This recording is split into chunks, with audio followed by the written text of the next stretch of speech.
Bujumbura. Tukirejelea taarifa yetu ya awali ni kwamba kina mama katika bara la Afrika wameanzisha mchakato ambao utahakikisha wamehusishwa kwenye mazungumzo yatakayositisha vurugu, ukosefu wa amani na utovu wa usalama katika nchi ambazo zimekabiliwa na matatizo hayo.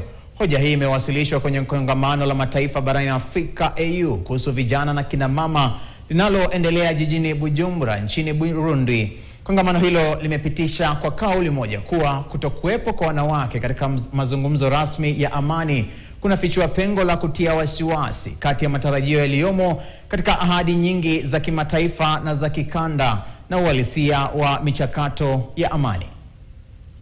If women are absent from these discussions, their priorities risk remaining absent from the agreements that emerge. That's why today's dialogue is so timely.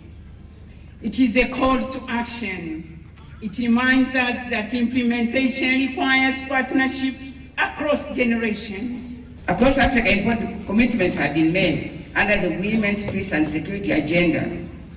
36 African Union member states have adopted the national action plans.